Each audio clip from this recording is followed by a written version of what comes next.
This time on the podcast, I'm speaking to Brooke Combe. Brooke is a Scottish female singer-songwriter who has just released her debut album, Dancing at the Edge of the World, on January the 31st this year. Spoke to Brooke about a quick rise to fame from lockdown, appearing in Open Goal, covering Baccarat's Yes Sir, I Can Boogie. And since then, her rise has been stratospheric. Her debut gig, playing at King Tut's, was a sellout. She's also went on to do SWG3, and on this album, the tour that coincides with it, she'll be playing the Barrowlands. Based down in Liverpool, she works with James Skelly, who produces all her music. We touched on all of this plus a whole lot more. I hope you all enjoy. Please keep liking, commenting, sharing and subscribing the podcast. Tell your pals, tell whoever, tell your gran, tell the world. Enjoy.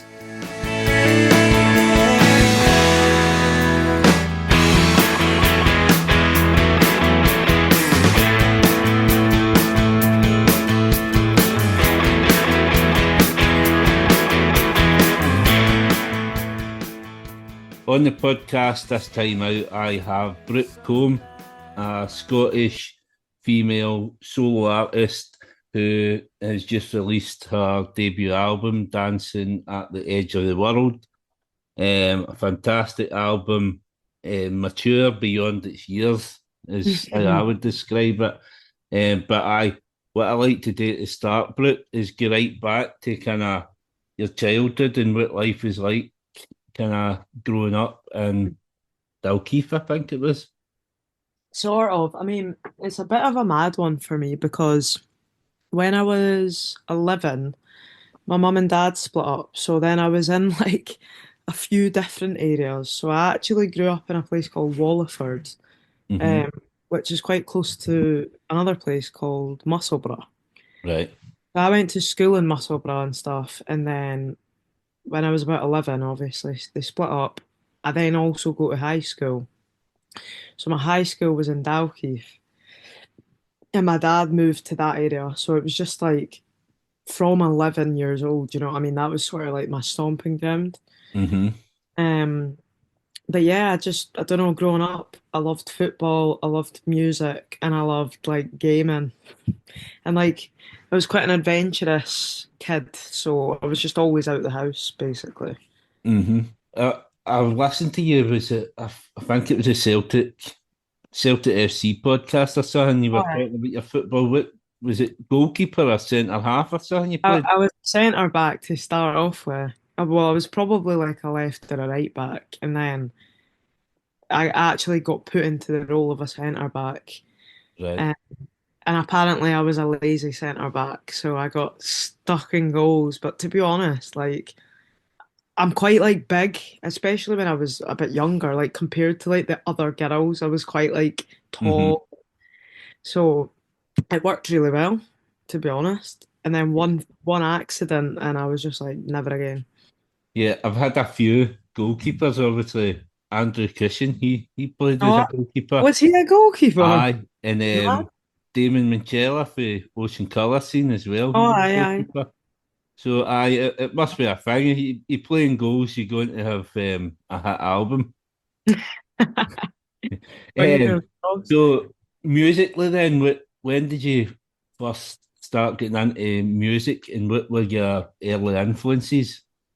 So my like earliest memories of music were there was just always music playing in my house. Every Sunday my dad would do like a cleaning day and he'd always have like these R&B tunes just blasting out the CD player. And he'd make like a thing of it. Like he's always been like that. Every week he'll just want the house to himself, like stuck into his music and stuck into the cleaning. Mm-hmm. Fair, I'm a bit like that myself now. But that was like my earliest memory of there's always music playing in the house and I like what I'm hearing. Um, because a lot of it was like Mariah Carey and all that sort of D'Angelo, do you know what I mean? Lenny Mm-hmm. Kravitz, that kind of thing.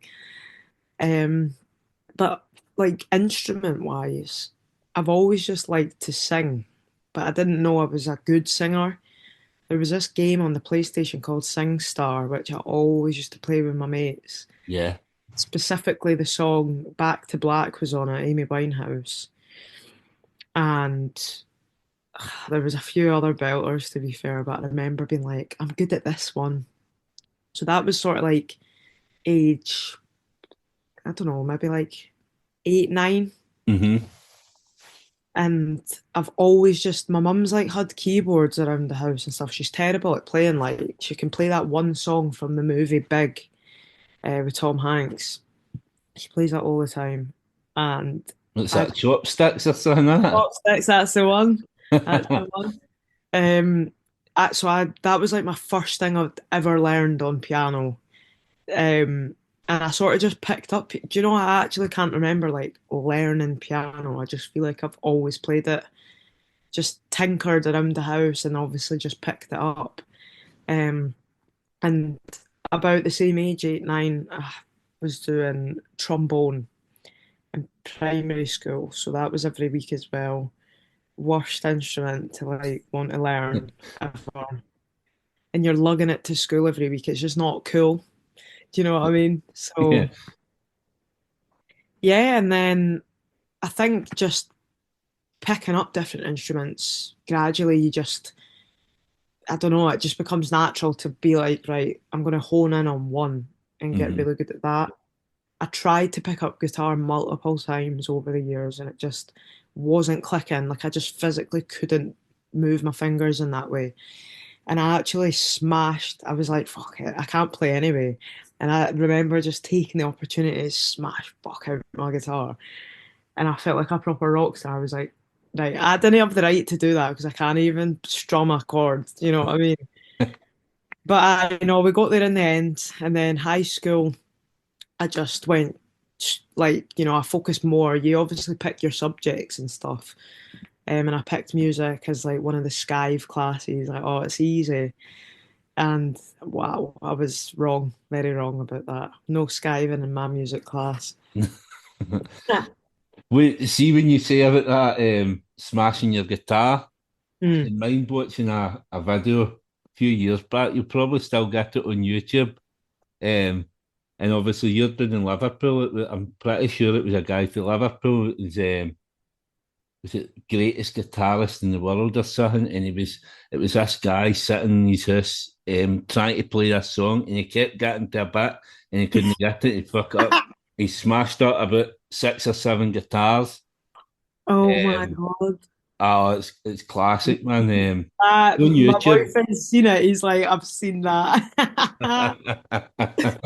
It's a um, class. so I mean, the first time I kind of seen you, obviously around about lockdown and all that, and the first time you kind of came to prominence was I was watching Open Goal, Oh, aye, aye. and I think you made a couple of appearances on that.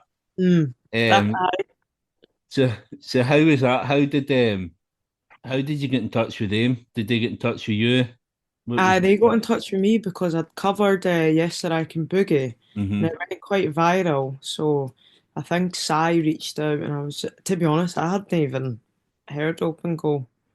Um, and then I've like text all my boy mates and they've been like, nah, that's class. Like, you need to get on that, get on that. So I drove through to Glasgow and took part, and it was real. They were sound, so sound, to be honest. Um, and that was sort of like my first introduction to like Mm-hmm. what it might be like in the music industry. Getting booked out to go and sing here and there and stuff like that. Um, so I'm glad it was in Glasgow, and it was, you know what I mean, Yeah. something to do with football because I obviously like that. And then obviously for that kind of obviously that song came out, the Euros was there, everything was kind of did that kind of blow up then? I think I seen you were on this morning in Soccer Oh AM and all yeah. that. Soccer this morning. I know I got loads of, to be fair as well, like a lot of my the major labels seen me through that video as well. So Right. that then started the whole process of, meeting with them, picking the right label, stuff like that. It was a whirlwind to be honest, but it was actually one of my mates was like, they've just been dancing to Yes I Can Boogie and the changes for the Scotland game and that. Um, and I don't know who it was. Was it Constantine? Constantine was dancing to it on a stag do or something. Was Right. dressed. Oh, Andy Considine, aye. Aye, and then so Sean texted me. He was like, "Cover it, cover it." Literally, mate, within the hour, it had blown up. So loads and loads of opportunities were coming from that, and that was probably because then I done it on like BBC Hogmanay show and everything. Hmm. Um, like going on this morning to do it on my own was mental, and then we watched. It was England v Scotland that night as well. And there was loads of my mates in England, in London, wanting to watch it. And I was like, nah, screw that. Flew all the way back to Edinburgh just so I could watch it with my mates. But it was a good wee time in my life. Do you know what I mean? It was very like Hmm. busy all the time. And I think it sort of thrust me into the industry in the best way. Hmm. I learned a lot. And obviously, you kind of mentioned there about kind of like picking the right label and stuff like that. So obviously, like this kind of opened the door. Um, what label did you initially sign to? Because you're not with them now, are you? Island Records it was. Hmm. And Um, did you have like now looking back, have you got regrets on signing with them? to be honest, not because again, I learned a lot and I actually got really, really great opportunities out of it. Like, I got put into like sort of I always call it the speed dating of like songwriting. But basically, I got sent down to London to go and work with all these amazing producers and songwriters who work with really big artists, you know what I mean? Mainstream artists, Billie Eilish, Jess Glynne, all these people, Lewis Capaldi. So I did learn a lot from those sessions. Hmm. But I didn't really use anything out of the sessions, if that makes sense. And I'm quite like reserved. So for me to go down to a city like London, right? Such a powerful city, such an intimidating city on your own as a youngster. It just was like you've taken this girl for like the outskirts of Edinburgh, just plonked her in the like busiest city in the UK. It just didn't work. It wasn't right for me. And I was going by myself without any management and stuff. And I was meeting these, men at 21 that I've never even met in my life. And some of the like experiences were a bit sketchy, do you know what I mean? But no in like a bad way like that, but nothing sinister. But it was just a bit, uncomfortable for a 21-year-old. Hmm. Because you're just like a baby. You think you've got it all figured out, don't you? And you're going and you're just like, hi. But no, no regrets. And I mean, financially, as a young artist starting out, that was like such a big, big help. It really, really got me on my feet. It made me able to tour and, pay a band and stuff. So it was a good setup until it wasn't. Do you know what I mean? Yeah. Mm. And obviously, you worked with James Skelly. Was James Skelly there for the start? So he was there for day one, and again, that was sort of the grey area or the confusion with a major label. I mean, James is somebody who's quite an old school producer. He likes to do things in sort of like an old school way. He's no too into, know that he's not into, but I think for my stuff, he was wanting to keep it as stripped back, less electronic. You know what I mean? Hmm. Um, and Ireland were basically like, we don't want that though. We want all the drums to be quantized, dead in time, no groove really. And it created a big like sort of awkward tension between James and I because Ireland's telling him one thing and then I'm hearing another thing from Ireland. And me and James just sort of stopped speaking to each other. I don't know why, to be honest. It was just like we just assumed we didn't want to work with each other. It was really weird. And then when Black is the New Gold, that was sort of like the last straw. Because Ireland wanted it done a specific way. Me and James listened to our version and just thought, nah, our version's better than what they want. Like, let's just stick to our guns on this one. Um, and literally within the next month or so, we were just we split. Right. So, So going back a bit then, obviously, like for the Euros and kind of getting that kind of big break, everything seemed to move quite quick. Obviously, 2021 release wise, for June, you released 5 songs that year. Are You With Me? Obviously, Yes Sir, I Can Boogie, A Game, Used to Love Me and Impress You. mm, That year, you also sold at King Tut's, and you got Cortina support and Jamie Webster support. mm. So all that kind of in your first kind of year, really. Um, how was it? And was it kind of? Did you have any time to kind of stop and think about what was going on? To be honest, I still feel like I've never stopped to actually appreciate how mad that year was. To be honest, and that's just like back then. I not so much now, but because all of that was so new to me, right? I'm somebody who's very much like I'll no show you how I'm feeling. I'll just Mhm. power through it and then I'll like digest it afterwards. So that year in my life, everything was coming at me.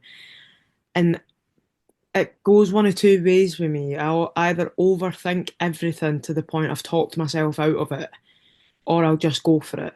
And it was sort of, I had to have a word with myself because I was like, I'm probably going to hinder my own career by saying no to things because I'm shy or I'm a bit, nervous or not confident. So I just said to myself, right, just say yes to everything and we'll worry about how you feel afterwards, basically. Yeah, Um, so I think because I got stuck into that mentality, I just didn't take anything in, to be honest. But now when I reflect, I'm just like, I mean, King Tut's was my first gig ever, yeah. which actually mental. And it was sold out, like you said, 300 to all my mates, friends, family. It was a really, really cool night. And now when I look back on me musically, I'm like, wow, like I had some sort of confidence to go out and I didn't even know what I know now. Mm-hmm. You know what I mean? It's mad. It's mad. It is nuts. I was speaking to Kieran Fisher last night. He's bringing out an album next week. Mm, And I was talking to him about King Tut's. Obviously, I've been managing a band this year, for the last year. Um, and they played King Tut's in July for the first time, and it's like see like me messaging them saying King Tut's want you to play, mm. and how big that was for them.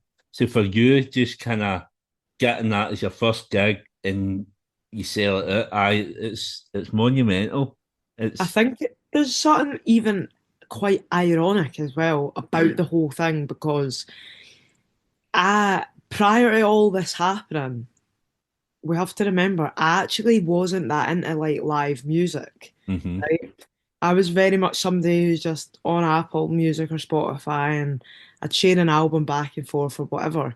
But in terms of actually going to gigs, I'd go to big ones in like the Hydro, but that was it.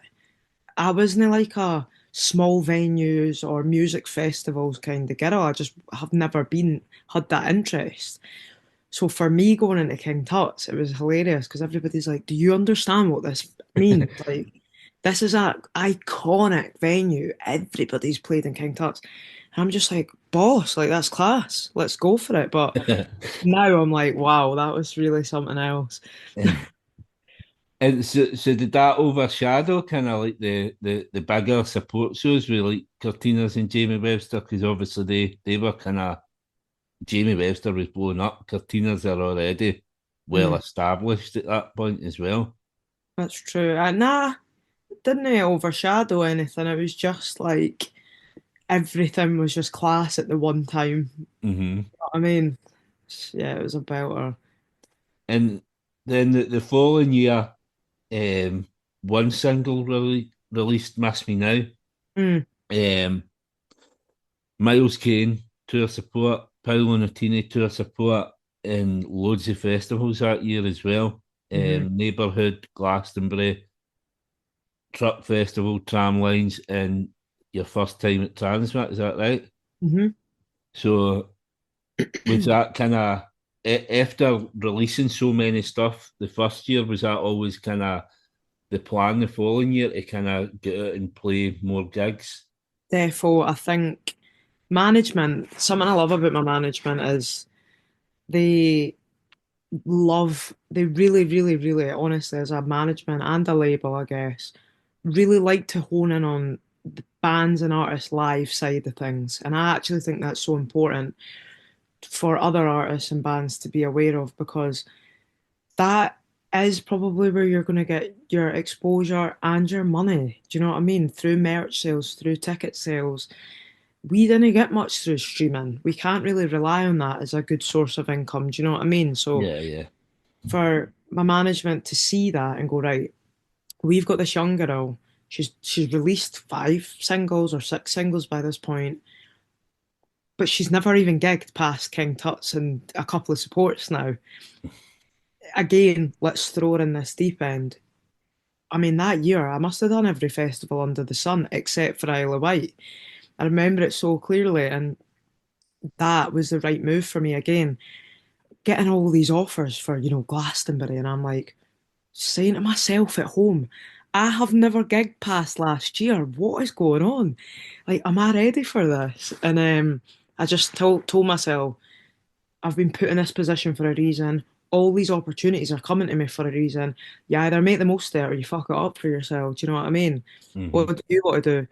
So again, best decision from management to throw me into the deep end with live side of things and start to, gather a bit momentum through fans actually seeing me and going, oh, her voice is class, or, the music's cool or whatever. So that really, really helped. The Miles Kane tour, that gave me so much confidence doing it every night. And even as far as the little things of going into a venue each day and, watching the tech setting up the stage and Hmm.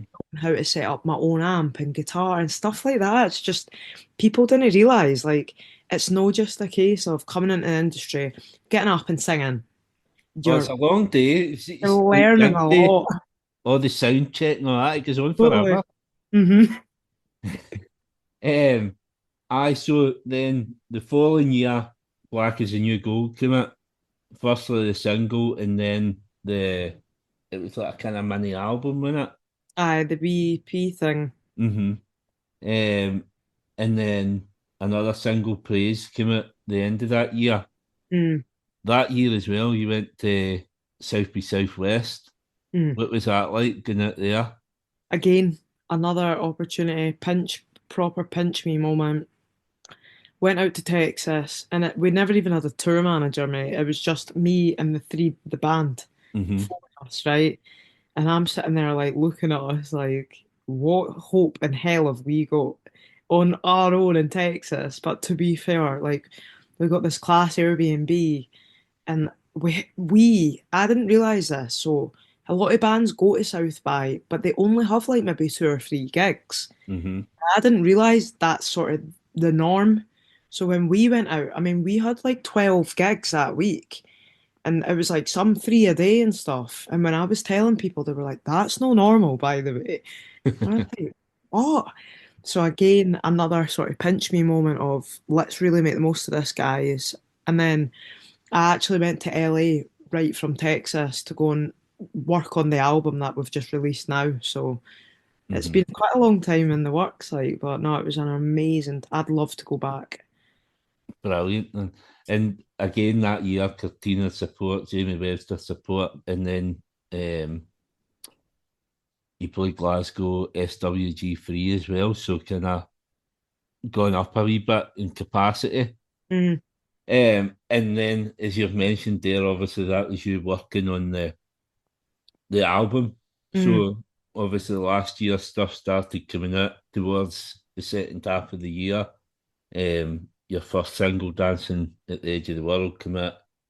Um, and that was nearly every month. Then August, September, October, and December, you had a single it. Um, as well as that year, you featured on Jamie Webster's album and you featured on the Cortinas album as well. So you were getting yourself out there ready for this album coming out, really.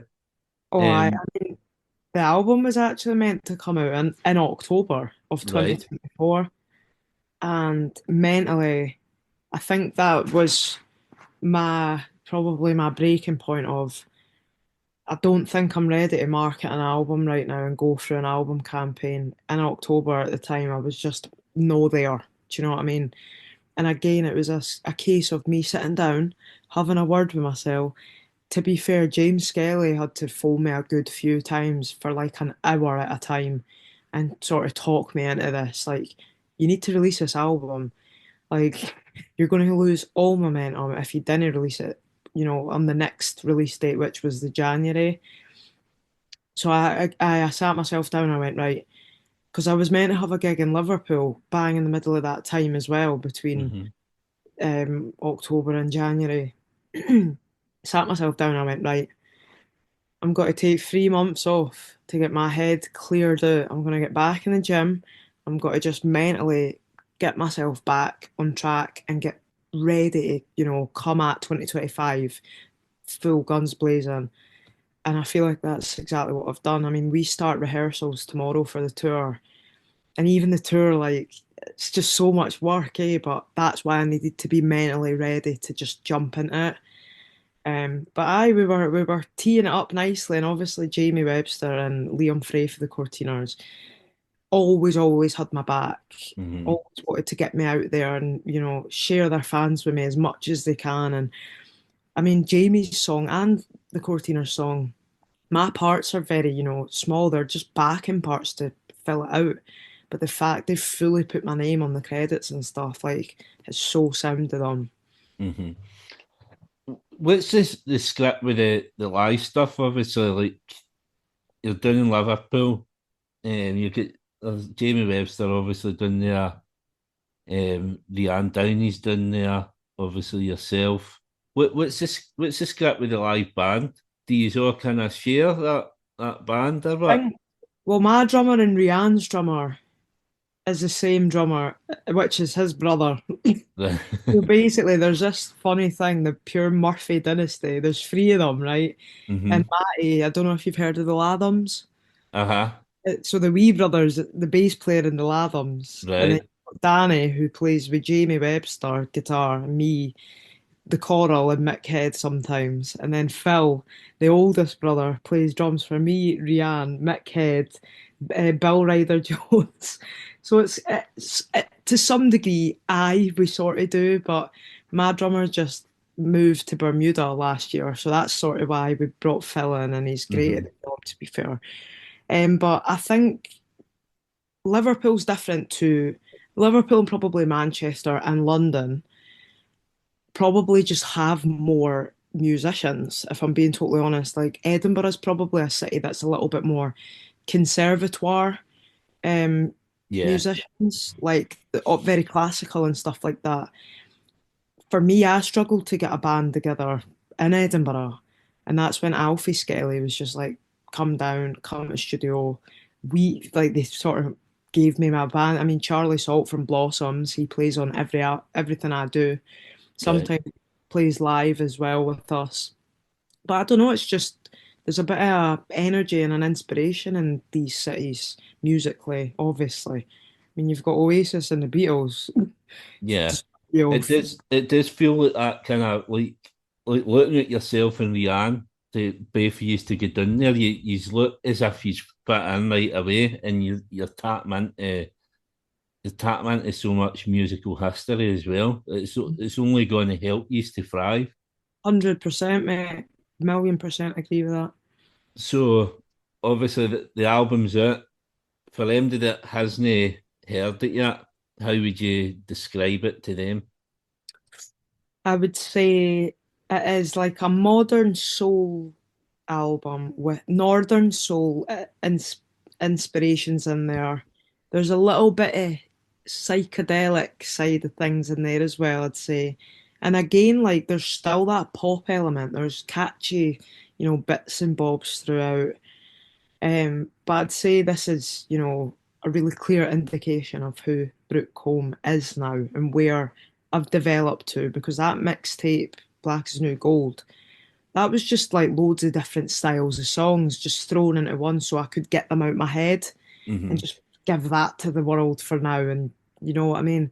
So it freed up space in my mind to actually work on dancing at the edge of the world. So I'd say, yep, it's a very clear indication of who I am now with all my soul elements, sort of indie elements, pop elements, psych elements. It puts you out there as kind of like the next kind of the next big female British female performer, like Adele, Amy Winehouse, Duffy, like Mm, all the albums, like that this album sounds like a collection of songs that are meant to be together. hmm Obviously, standouts like "Leave Me the Fuck Alone" is absolute class, and it does kind of remind me of Amy Winehouse a bit, kind of just the That kind of attitude. the boldness, the to use the words. It's a class song, Oh, nice. a class album, and it does all flow really well. And that came out the end of January, January 31st. How's kind of the reception it been?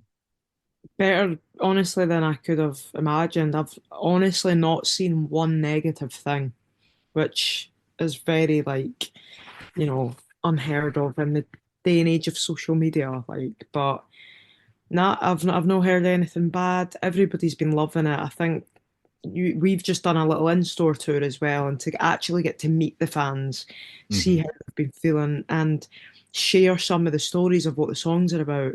I don't really talk about that much, what I write about. So even that's something I've come into this year thinking I want them to know me better. I want them to know me on a deeper level now.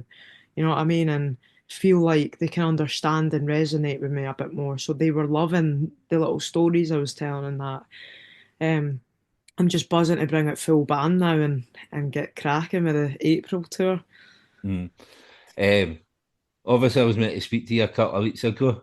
I think the day before I was speaking to Kyle Faulkner, so I was Oh, telling him that I was speaking to you, and mm. he'd just got out the motor and he'd been listening to This Town, and he was bigging it up. He says it was a class tune. Oh, belter. But so you mentioned this tour coming up in April, massive tour, and obviously we mentioned King Tut's SWG3 on this tour. You're playing the Barrowlands. So Hmm. you've all obviously last year as well. You played Hampden Park with Scotland as well, so you've already ticked that off. But the Barrowlands coming up. What's your plans for that? Is there going to be any major kind of I don't know. stage show? I keep saying to my manager, what's going on? Like, we need to make this one obviously more special than the others. I think what we're doing right now is he's just telling me, go and you sort the band out, basically, sort the tracks, everything like Hmm. that, set list. You worry about that for now. We'll worry about how your tour is selling for now. Because I think there was some venues I knew at the start they were a bit overshot, if I'm being totally honest. As much as I love the belief in the album, I'm very realistic in a sense of I'm not where I'd like to be in terms of exposure quite yet. I think not enough people will hear this album until probably the next album. Do you know what I mean? Yeah, So there was a couple of venues I was just really, really anxious about. I said, we'll no sell these out. So we're sort of in talks trying to pull a couple of them back right. because they're massive. And some cities I've never even played in before. So, but no, Yeah. I'd imagine there'll be some areas you'll be bigger, like obviously like Glasgow, Liverpool, mhm, Manchester. I'd imagine that you'll have no problems with them. totally. But there was like Birmingham. I mean, I've never headlined there and I've supported one person there one time. So it was just a bit like, and they'd put me in maybe like a 900 cap room or something. I was just like, no. So, especially when you've got, Leeds, Sheffield, or Liverpool and Manchester, it's a bit, Yeah, London, Bright, all the places down there. So, no, it's hopefully we'll get something special for Barrowlands because obviously it's the home city. So, well, not home city for me, but home country. So, who Yeah. do you want to Yeah, I'm looking forward to that. I'll be coming to that. Belfast? I'm going to Barrowlands next month to see Louis Dunford, and then I think Oh, aye. I'm going again to see the Zootons as well. Oh, down class. I've quite a busy time at the Barrowlands for me this year. Right, right. What's coming up then towards obviously you're playing Transmit as well. That's just been announced. So that'll Um, be I think that's your third time playing Transmit. oh, and you know what? The very first time I played it, I was on King Tut's stage, and I said I'd much rather come back to this stage at a later slot than do main stage. But Hmm. the following year, obviously, it worked out. I opened the main stage, which was sound, to be honest, because the crowd was still having it at like at 12 in the afternoon. But the fact that's two things off my bucket list. I basically made like a venue bucket list over the next 5 years I want to tick off. And Barrowlands was on there, which to say I'm going to be ticking that off real soon is amazing. Yeah, And then King Tut's stage later was another one. So the fact that I'm just before the headliner, which is Shed 7, I think, I'm buzzing about, absolute buzzing. brilliant. And obviously, then what's coming up after that? Are you thinking maybe another tour towards the end of the year?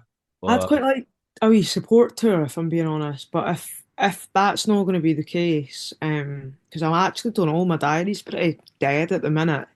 We're just like focus on album and tour for now. I've got some festivals, obviously. I'm going away to Norway to do Bergen Fest, which will be class, Mhm. stuff like that. But if not a tour or a support tour, I'm like I may as well use the end of the year to start writing an album too, innit? Brilliant, So brilliant. Aye. Um, Obviously the podcast called Time for Heroes. I'm not sure if PR passed this on to you, but the last question on the podcast, you've got your boyfriend there, so he might be able to help you out. Um, I asked my guest to pick four heroes to come for dinner. Why mhm. they're your heroes and what would you cook for them? Oh my God. They can be anything. They can be musicians, sports people, whoever you like, family. They can be dead or alive. Oh, all right. So Um, if you're struggling, you can get a bit of help. four heroes. Who would be my four heroes? I'd love, absolutely have this newfound love for Macca, Paul McCartney, and Hmm. he's a big stoner, which I love. So I'd have him defo at the table. I would have, obviously, that's no why he's my hero, by the way. I just remembered you asked me why. Just because, obviously, I mean, it's Paul McCartney. His Yeah. musical abilities keep me in awe all the time.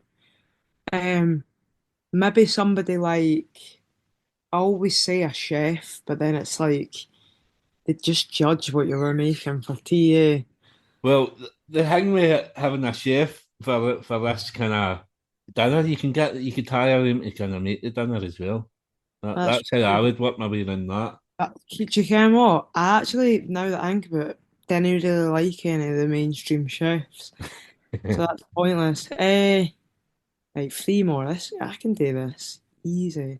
I'd have I'd have Michael Kiwanuka because I'd basically peck his head to take me on tour with him. Hmm. And like peck his head, I think we grew up having similar like experiences, no quite fitting in like a white world and stuff like that sometimes as a young kid. Hmm. So maybe speak to him about stuff like that and see how he coped because sometimes it gets you a bit down in your head. Um, and then got to have a couple of women in here. Uh, Whitney Houston, my favourite, and Aretha Franklin. Brilliant. Easy. I'm in awe of Aretha's piano playing and vocals. How do you do them both? Do not get it. And what I'd be making for dinner, always Mexican. You can pick, you can nibble at this, nibble at that. You want nachos, that's fine, pal. You want quesadillas, easy. You want tacos, sorted. Brilliant. You're so laid back and so you're that laid back, and it comes across in an interview, and I think that's how you're probably so easy to interview.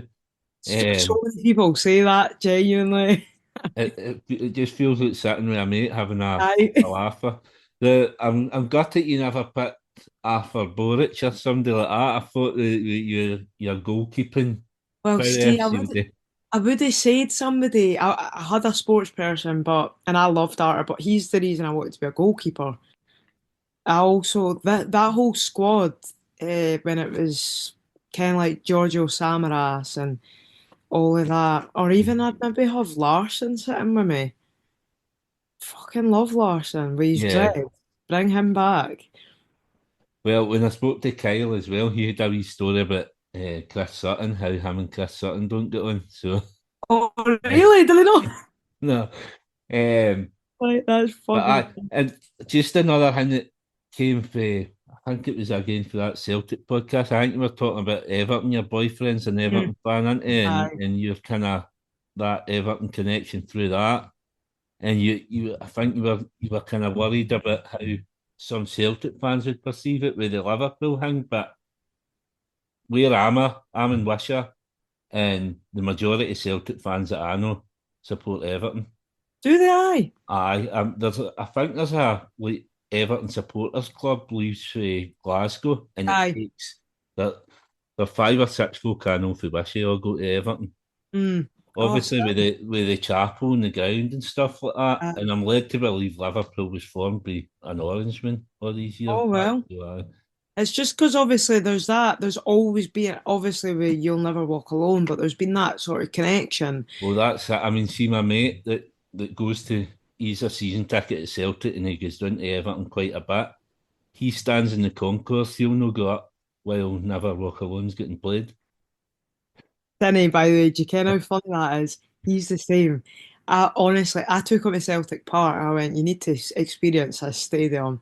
I said a lot of people misunderstand Parkhead, I think, because they didn't realise it's like a serious fucking stadium. Do you know what I mean? Mhm. Right? So we've took Danny and he's been like, he's walked in, he's like, fucking hell, it's massive, this, like. And then me and my dad are going, walk on, walk on. And I'm filming him to send to his dad. He was like, you'll no fucking catch me singing that, like. It's like, fair enough. Well, Brooke, it's been an absolute pleasure You um, too, mate. taking the time to speak to me eventually after that young boys Yeah. day. Um, but absolute pleasure. I wish you all the best this year. Thank you. And you're going to smash the Barrowlands, you're going to smash Transmit and whatever else you do this year. And Oh, looking forward to whenever this new album's ready. don't worry about that. I'll get that sorted. That's brilliant. But an absolute pleasure having you on the day. Thank you Thank very, you, very mate. much. Thanks for having me. I really appreciate it. I hope you all enjoyed this episode of Time for Heroes podcast. If you would like to get in touch, the best way is on the Facebook page, Time for Heroes podcast, or on Instagram at Time for Heroes podcast, or Twitter at Time for Heroes P1, or drop me an email at timeforheroespod@gmail.com. You'll find Time for Heroes on all podcast platforms, including Spotify, Apple, Google, and Amazon. Please leave a review where you can, share with others, and more importantly, enjoy.